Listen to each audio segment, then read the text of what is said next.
Assalamualaikum warahmatullahi wabarakatuh.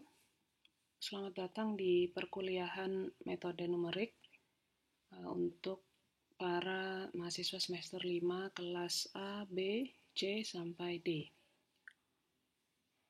Baik, hari ini kita akan belajar pengantar metode numerik yang merupakan bagian ke-1 dari 4 pertemuan pertama. Pada pertemuan pertama ini kita akan mendiskusikan mengenai apa itu sebenarnya metode numerik, kemudian mengapa kita memerlukan metode numerik, serta topik apa saja yang akan dipelajari.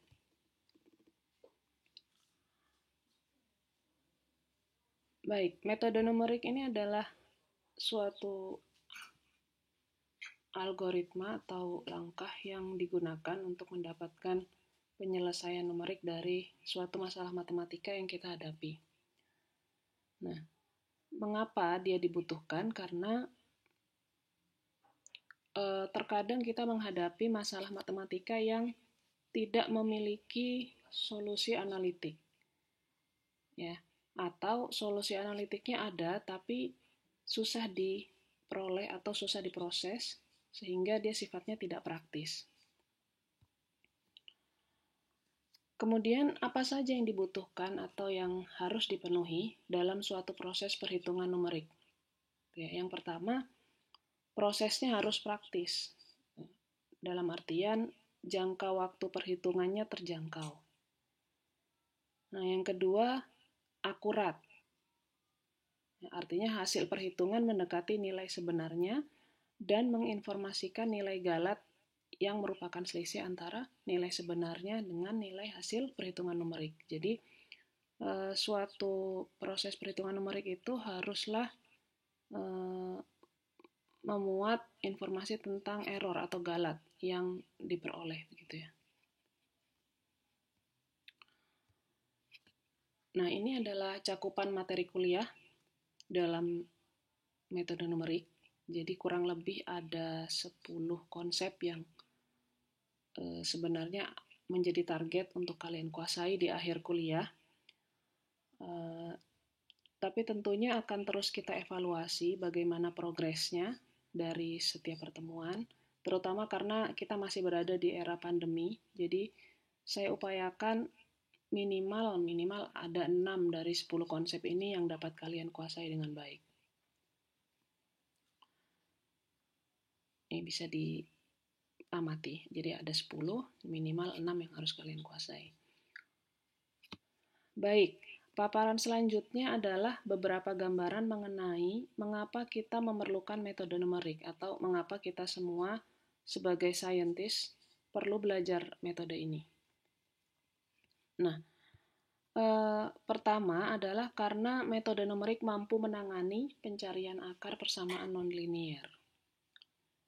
Ya, perhatikan contoh ini. Jadi, pada problem pertama, tentu Anda atau kita semua sudah cukup familiar dengan bentuk persamaan ini ya. Ini namanya persamaan kuadrat. Anda sudah pelajari ini di level SMA.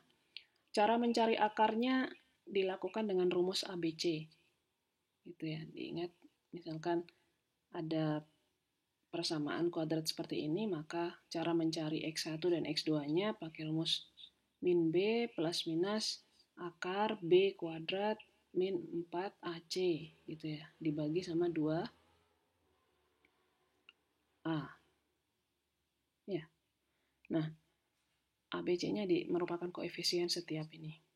Dan konstanta C adalah konstanta. Nah, jadi diproses, maka diperoleh X1-nya nilainya negatif 1 dan X2-nya nilainya negatif 3. Nah, tetapi sebenarnya banyak persamaan lain, persamaan nonlinier lain yang tidak memiliki solusi analitik. Ya, jadi tidak semuanya indah ya. Jadi kita punya fakta di lapangan bahwa persamaan nonlinier itu banyak yang tidak bisa ditanggulangi atau tidak bisa ditangani secara analitik. Contohnya seperti ini. Ada 2 persamaan seperti ini. X-nya berpangkat 9, paling tinggi. Kemudian ada persamaan yang melibatkan eksponensial. Ini tentu akan susah kalau dicari hasilnya secara analitik. Nah, untuk kasus seperti tadi, ada beberapa metode numerik yang dapat digunakan. Ya, pada kesempatan ini saya sebutkan 3 saja, yaitu metode belah dua, atau bahasa asingnya biasanya disebut bisection method, kemudian metode Newton-Raphson, dan metode Busur. Nah, metode Busur ini lebih akrab dipanggil secant ya, secant method. Nanti kita akan pelajari di pertemuan kedua. Ya, semuanya ini. Nah, yang kedua, setelah persamaan nonlinear tadi, kita juga punya sistem persamaan linear, atau saya singkat SPL. Nah, mengapa kita butuh metode numerik? Karena metode numerik mampu menyelesaikan SPL, terutama untuk yang berdimensi besar. Gitu. SPL sederhana bisa diperhatikan seperti contoh ini. Ya, hanya terdiri dari 2 persamaan dan 2 variabel. Biasanya di level SMA kita diajarkan menyelesaikan ini untuk mendapatkan X1 dan X2-nya itu dengan menggunakan teknik substitusi ini. Dalam hal ini saya selesaikan dalam teknik substitusi, atau bisa juga eliminasi gitu ya. Nah, tapi bagaimana jika suatu hari kita bertemu dengan SPL yang terdiri dari 1000 persamaan misalkan, dengan 1000 variabel? Nah, tentu akan kerepotan sekali gitu. Nah,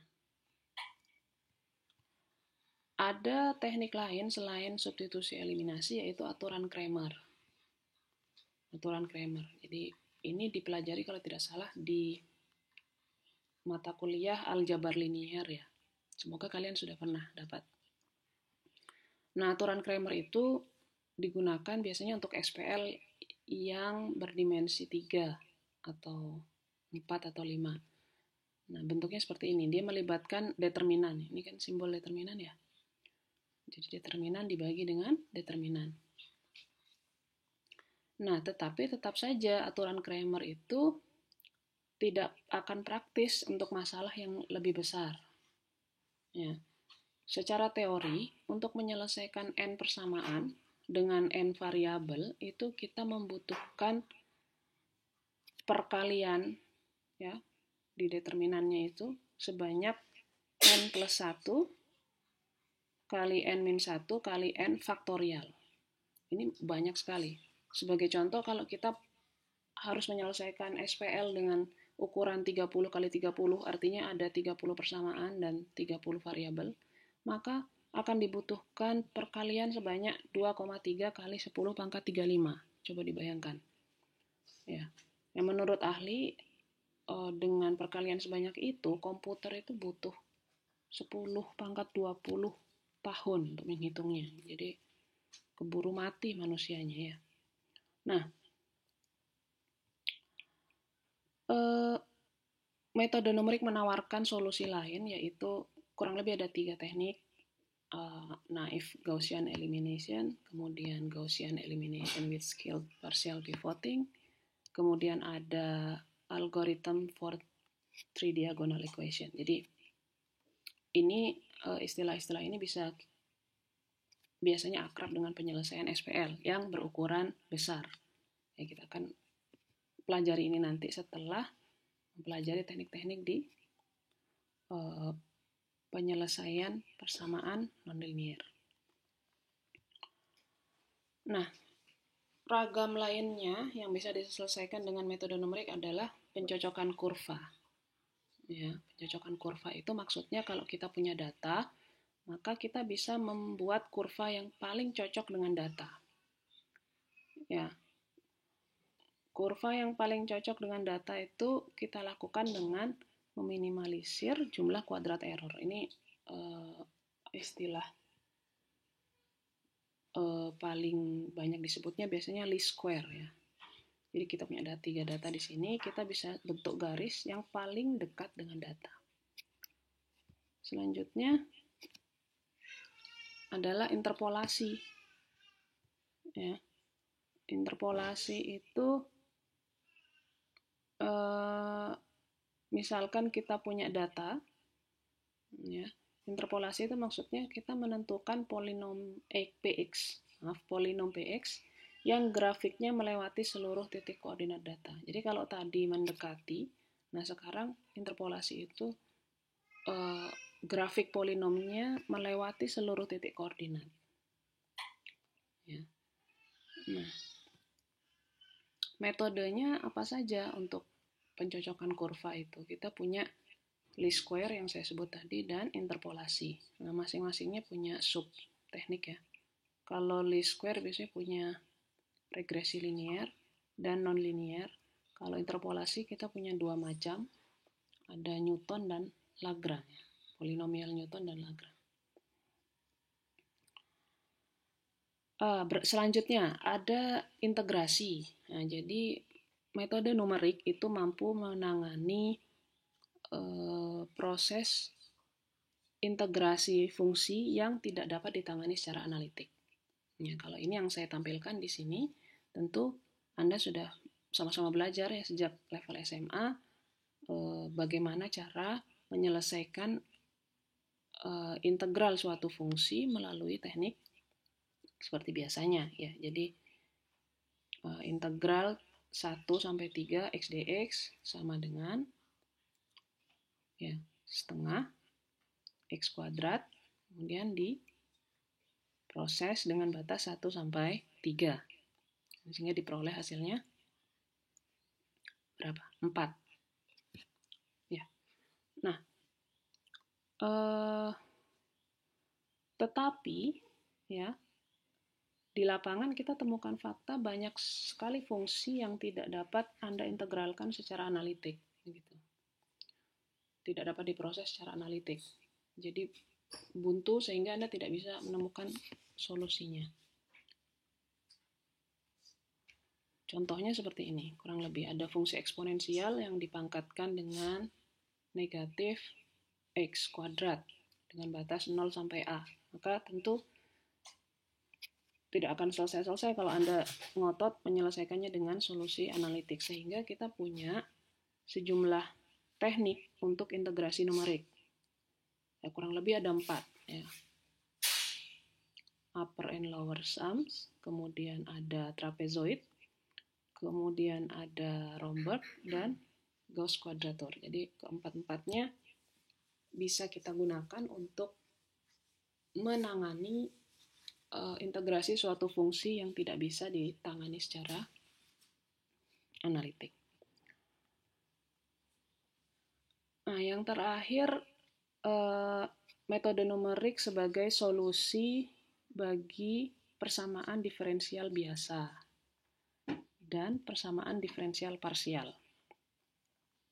Nah, ini semoga sudah dapat ya kuliahnya. Saya belum tahu di semester berapa kalian dapat materi ini. Nah, jadi kalau Anda punya persamaan diferensial, itu ada dua macam biasanya. Ada yang biasa, bentuknya seperti ini. Ini X double dot, ada X single dot. Ini maksudnya X yang diturunkan dua kali ya. X yang diturunkan dua kali terhadap T. Kemudian ini X yang diturunkan sekali terhadap T. Nah, ini disusun seperti ini. Dengan X single dot T-nya 0 itu sama dengan 1 nilainya, kemudian X0 nilainya 0. Ya, tentunya ini tidak mempunyai solusi analitik, atau kadang solusi analitiknya ada hanya untuk kasus khusus saja. Sehingga kita butuh metode numerik dalam hal ini. PDP apalagi, karena PDP lebih rumit biasanya, jadi mau tidak mau butuh diskritisasi ya, butuh proses numerik untuk menyelesaikannya. Ya, baik. Dari seluruh poin yang saya sampaikan tadi, saya harap kalian bisa menangkap ya. Ini istilahnya kalian berkenalan di awal dengan metode numerik gitu ya. Jadi saya berharap beberapa poin yang saya sampaikan tadi bisa memunculkan ide bagi kalian bahwa metode numerik itu ternyata suatu algoritma yang digunakan untuk mendapatkan solusi numerik dari suatu masalah matematika gitu. Kenapa? Kenapa Anda harus melakukan atau memberlakukan metode numerik? Karena Anda tidak bisa melakukannya dengan teknik analitik gitu. Sehingga mau tidak mau Anda harus memakai metode numerik dan harus mempelajarinya. Nah, kemudian Anda punya bayangan jadinya. Ya, ada sekian topik yang harus dipelajari selama 1 semester ke depan. Gitu ya, cakupan topiknya kurang lebih seperti ini. Gitu. Baik, jadi saya kira cukup untuk pertemuan pertama hari ini. Jadi semoga bisa memberikan kalian sedikit insight, itu sedikit bayangan tentang apa yang akan kalian pelajari dalam 1 semester ke depan. Terima kasih. Semoga bermanfaat. Assalamualaikum warahmatullahi wabarakatuh.